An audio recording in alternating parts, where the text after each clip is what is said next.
Hi, and thank you for taking time to watch our presentation. My name is Stefanie Cooley. Alison, Dineen. David Montgomery. And Tanner McAtee. This is our presentation for the 2017 Coca-Cola Bottling Company Consolidated Case Competition. In our presentation, we will be discussing internal and external analyses, financial analysis, current strategy, strategic concerns, and finally, strategic and tactical recommendations. So to start off, we'll just go over a little background information about the Coca-Cola Bottling Company Consolidated. The company was founded by J.B. Harrison in 1902 in the city of Greensboro, North Carolina. In 1973, the company merged with other bottlers and became what we know today as Coca-Cola Bottling Company Consolidated. The company was incorporated in 1980. Currently, the company is headquartered in Charlotte, North Carolina, and it is the largest independent Coca-Cola bottler in the U.S. and the second largest beverage bottler in the U.S. Okay, here's some fun facts about Coca-Cola Bottling Company. About 300 brands offered within 9 different beverage categories. 65 million consumers in 14 states, including the District of Columbia. Business-to-business sales with Walmart, Food Lion, and Kroger being their 3 biggest customers. They also hold about 42% of the soft drink market. And now moving on to the internal analysis, some strengths that we saw in the Coca-Cola Bottling Company were that the Coca-Cola name holds a lot of weight in the consumer market, and all the brands that have been acquired are also brands that consumers are aware of. Coca-Cola Bottling has had the opportunity to acquire markets from Coca-Cola in the past 10 years, and this has allowed their territory to expand extensively.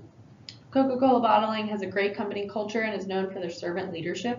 Leaders are accessible and they invest in their people. All of these are strengths we see in the Coca-Cola Bottling. Weaknesses for the company include their dependence on select customers, limited number of domestic suppliers, purchasing from only 2 suppliers for some products, and the inability to affect the price of syrups that Coca-Cola sets. One that we hope to change with our proposal is the lack of consumer awareness for the full line of products. Customers seem to know the brands separately, but not all under the Coca-Cola name. There's also a need to increase income as there is a debt associated with the acquisition and expansion efforts. Something else we see as a weakness is the fact that 86% of the voting power is in one family's hands. This limits innovation and can stifle growth when it is in the same hands for a long period of time. So for our external analysis, we looked at opportunities and threats. One of the opportunities that we see is the opportunity to go green. Using resources such as solar power, they could reduce their carbon footprint. There's a company in Nashville called Music City Center that actually collects rainwater from their roof and uses that for the toilets in their building. So perhaps something like that could be used in the manufacturing and distribution centers to kind of help save water. We also saw the opportunity to exploit the existing product line. Coca-Cola Bottling Company already has such a diverse, broad spectrum of products available to them. And it's kind of a shame to see some of these products are not really advertised much. And so they're almost kind of going to waste. So perhaps putting a little bit more money into advertising those products is an opportunity. Growth in the non-alcoholic ready-to-drink beverages sector is another opportunity. People are on the go, constantly traveling, and there's always something going on. Everybody needs a quick, ready-to-go, grab-and-go kind of drink or beverage that can be used as a meal substitute, such as a smoothie or a shake. So those are all opportunities that are out there. Another opportunity is additional expansion into new territories. We know that Coca-Cola Bottling Company Consolidated has done significant expansion in recent years, but there's always that opportunity for more expansion into other parts of the country. And then another opportunity that we feel is kind of not being utilized is social media advertising. Coca-Cola Bottling Company Consolidated has a little bit over 23,000 followers, whereas Coca-Cola Company has 1.1 million followers and some change. So with that being the case, and with millennials becoming more and more involved in the workforce and in the consumer market, it might not be a bad idea to kind of go where they're getting their news from, which is social media. Some threats that we see are volatile raw material prices, along with increased costs of labor.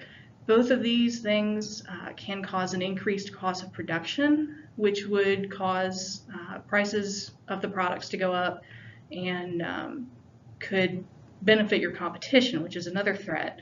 There's such a wide variety of substitute products out there on the market, and so many consumers see sodas and waters and different beverage products as being easily substitutable. So keeping prices low is a great concern.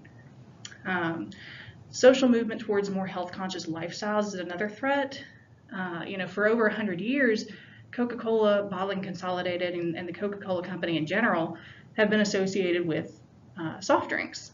And with people becoming more health conscious, soft drinks have an increasingly negative connotation. So kind of steering away from that maybe a little bit more could help the companies. And finally, underperforming products in their portfolio are a threat because they can kind of bring the company down as a whole. They kind of function as dead weight. So perhaps eliminating some of the lowest performers could help. Okay, now looking at the financial side of Coca-Cola Consolidated. Here are some key numbers and facts from their 2016 annual report. 90% of their can and bottle volume are from Coca-Cola Company products, as well as 67% of the sales come from the carbonated beverages that they sell, such as Diet Coke and other things like that. As a possible rebranding effort is underway, we would look to monitor these numbers in the future years. We would like to see this number slowly decline as they look to become more of a beverage company.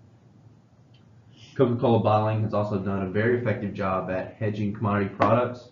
As discussed earlier, their raw materials are very volatile, so they hedge products such as aluminum and diesel fuel for their truck transports to help lower production costs. They reported a $4.7 million gain from hedging activities in 2016. The company also saw great growth in the bottom line from 2015 to 2016. They produced a 36% growth in net income from the previous year. However, cost of goods sold were also increased by an even greater margin, 38%, due to the recent territory expansion as recently discussed. Coca-Cola Bottling Company has a few key customers, including Kroger, Food Line, and last but not least, Walmart, which accounts for approximately 14% of the total net sales in 2016. Now we'll discuss Coca-Cola Bottling's current strategy. Coca-Cola Bottling uses an integrated cost leadership and differentiation strategy. The Coca-Cola name brand is very strong and it differentiates itself from other brands of sparkling beverages. When people think of soda, Coca-Cola is one of the first names that comes to mind. But the beverage industry is very competitive with many readily available substitutes. This forces Coca-Cola Bottling to also employ a low-cost part of this strategy. Expansion and acquisition of new territories is another part of their strategy. In 2016, Coca-Cola Bottling opened new facilities in South Carolina and Maryland, expanding its customer base from 14 to 16 states. And from 2015 to 2016, they increased their workforce from 9,500 employees to 13,000 employees. This has expanded Coca-Cola Bottling's footprint and increased revenue. Coca-Cola Bottling uses a strategy of integrating operations between manufacturing, distribution, and transportation to meet the demands of customers. This involves a lot of streamlining production and sourcing processes between the manufacturing plants, distribution locations. It's always constantly striving to improve its transportation and warehousing. Meeting the service and inventory requirements of customers is vital in this highly competitive market. Another strategy is maintaining a diversified portfolio of sparkling and still beverages. From 2014 to 2016, Coca-Cola Bottling's still beverage category increased from 24% to 34% of its total bottle and can sales, and they have over 300 brands and flavors in 9 categories. Last, Coca-Cola Bottling employs a strategy of giving back to communities. Servant leadership is a standard they strive for. One example is Coca-Cola Recycle and Win program, which is in communities where they operate. Also in 2016, they made cash donations of around $8.4 million to charities. Next, we'll talk about the general strategic concerns. The biggest strategic concern for Coca-Cola Bottling is the changing tastes of consumers towards high-sugar carbonated beverages. Consumers are now more concerned than ever about obesity and health.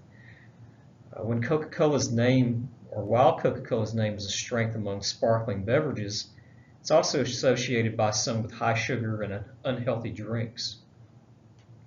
There's also some risks and concerns with expanding and acquiring new territories.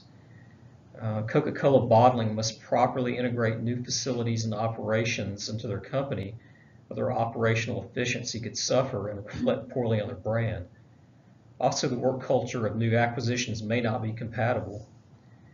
With increased expansion also comes increased debt. Our research shows that Coca-Cola Bottling's total long-term debt has increased from $438 million in 2013 to $948 million in 2017. This can increase the cost of capital for Coca-Cola Bottling and makes the stock riskier for investors. Another strategic concern is maintaining a low-cost part of an integrated strategy may be difficult with using commodities for raw materials. Prices of aluminum and plastics used in packaging can fluctuate wildly with markets. This can also be compounded by the fact that Coca-Cola Bottling may not have enough suppliers. They currently purchase all of its aluminum from 2 domestic sources and all of its plastic from 2 domestic sources. Also, Coca-Cola Company dictates the prices of the concentrate sold to Coca-Cola Bottling. Now that we've looked at our current strategy and strategic concerns, we have some strategic recommendations. First, we recommend reevaluating low-performing products within the existing portfolio. Could some of these products be rebranded and consolidated into one more cohesive product line? Kroger has done this with Simple Truth line of products, and it's been successful in differentiating them from other store brand products. We also recommend making communities more aware of humanitarian activities. Coca-Cola Consolidated does a great job of making large donations to communities, and they should advertise this and really emphasize the strength on television and social media. Ronald McDonald House is an example of a charity that advertises to really let the public know about their good works. Repositioning the brand as a sustainable company would be another recommendation.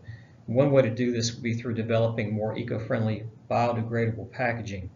We recommend looking into wood fiber bottles, paper water bottles, or any eco-friendly packaging in order to associate the name Coca-Cola Bottling with sustainability and environmentalism to the millennial and younger generations. Market testing this packaging with Coca-Cola Life, for instance, would be an interesting option. And last, we recommend that Coca-Cola Bottling shift its marketing focus to create more consumer awareness of its product portfolio as a whole. We'll expand on this on the next slide in tactical recommendations. A few things we think can be implemented right away with the support of our strategic recommendations are the following. Creating a new wrap for all shipping trucks and local sales trucks that depict logos for each brand and not just the Coca-Cola name. These are moving billboards, and that space should be taken advantage of in order to get a unified brand message to customers. This would be something like the Coca-Cola red background with specific logos for each of the brands to kind of tie it all together. A promotion also could be designed with reusable cups at restaurants that agreed to partner with Coca-Cola, possibly ones with the freeform machines or the freestyle machines. This supports a more sustainable image, and the cups can be branded with the same sort of logo as the trucks, letting consumers know that Coca-Cola is more than just a soft drink brand.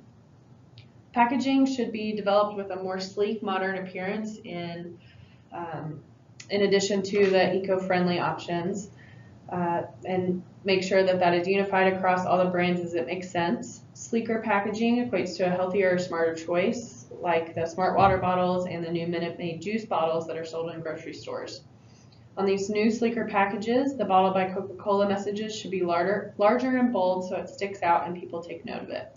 Each still beverage product should have some sort of celebrity brand ambassador promoting the products in a sustainable, healthy light. We would recommend celebrities that are known for their health-conscious lifestyle. We think that the Coca-Cola Bottling Company Consolidated has a successful history in serving beverage products in the Southeast and beyond. We think these recommendations will help create a successful future.